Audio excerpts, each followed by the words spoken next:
This is going to be a very, very different tutorial, but trust me, keep your eyeballs on it because I think it's going to be a good one and it's definitely going to provide you some value.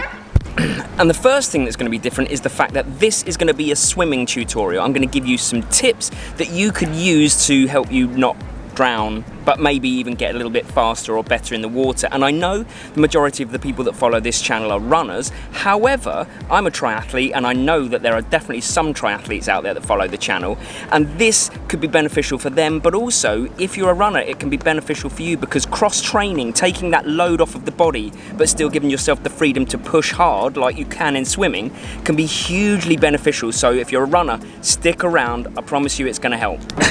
And the second reason it's different is because we're in Croatia right now and we're just about to go on a boat trip to the Blue Lagoon, and I really, really wanted to do the swimming part in the Blue Lagoon because I just think it's going to look amazing. So this is more of a travel and tutorial mixed into one, like a travel tutorial, or you get the gist.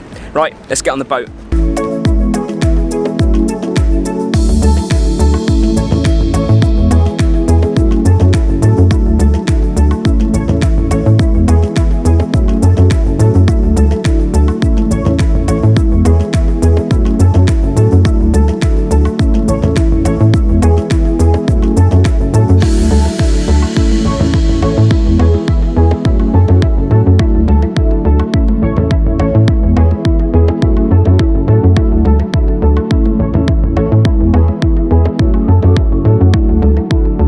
So while we're in Tregear, which by the way is a UNESCO World Heritage Site, it's worth noting right now that you can't treat swimming like you would do running and cycling, because swimming is not something that you can just do over and over again and get better. You're definitely going to reach a ceiling because swimming is a highly technical sport, so actually you've got to treat it a lot more like golf than you would do cycling and running, and by that I mean a big focus on technique. So the drills and the tips I'm going to give you today are just the very tip of the iceberg, but they're some of the biggest issues I see with new swimmers and some really easy fixes.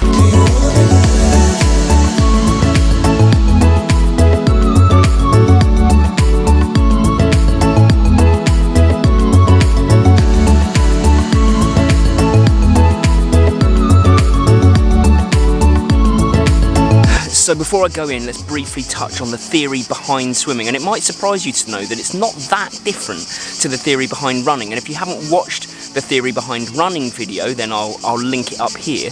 But in essence, with swimming, you want to do all that you can do to make sure that all of your effort is driving you forwards and nothing else. And the two drills and the two tips that I'm going to give you today are going to ensure that you can fix the two, what I think I see as the two biggest faults in swimming, or the two easiest fixes to give you some really quick, easy wins, go a bit faster.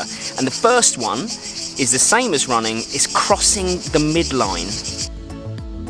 Well, you look at this water, tell me it's not worth it. Anyway, to the swimming. Simply put, if a body part like your arms crosses the midline, then you go from moving forwards to creating a side-to-side movement, and one of two or both things will happen. You'll end up with another body part like your legs changing their kick to rebalance you, thus wasting energy, or you'll swim off in the wrong direction because you're unbalanced. This can happen with legs or arms, and one of the best ways of identifying whether this might be the case is swimming 35 to 50 strokes in open water before looking up and seeing if you're still swimming straight. Obviously, identify a spot on land first and swim towards it. If you're in a pool, swim a length with your eyes closed and see what happens, but be safe. The other easy fix is head position. Your head can hugely impact your legs in the water. You want as much of you on the surface as possible and in a straight line. Try swimming with your head facing completely forwards and see what happens, and feel what happens to your legs. They sink. Then face straight down. Your legs might come up, but now your whole head is underwater and you're swimming with a breeze block. Play around with your own head position and try to feel if your heels break the surface of the water. Someone once said to me, to be fast you have to swim through as small a hole as possible. You have to be hydrodynamic. It's like I always tell the kids I teach actually, that if you can nail those two fundamental aspects of swimming so that you can make yourself as small in the water as possible, then you stand a good chance of being able to speed up just that little bit. So head position can really affect feet position, can bring your feet up to the surface and you're on the surface of the water. And then you just got to reduce the crossing of the midline so that you're not wasting energy going side to side instead of forwards. But believe me when I say that these are just the tip of the iceberg when it comes to technical aspects of swimming, and I am no expert, but I have got a little bit of background experience and hopefully that has helped you a little bit. So if you're a runner, then definitely consider a bit of swimming as low impact, highly beneficial cross training. And remember, swimming needs to be more of a dance than a fight. Really nail that technique rather than trying to brute force it. And if in doubt, join a club or chat to a swim expert. I hope you've enjoyed a different type of tutorial this week and that it's brought you some value to your day. And let me know what you thought, good or bad. My favourite thing by far is engaging with all of you legends in the comments. For more on running technique, consider checking out this video here to help you coach yourself. And I'll see you Sunday.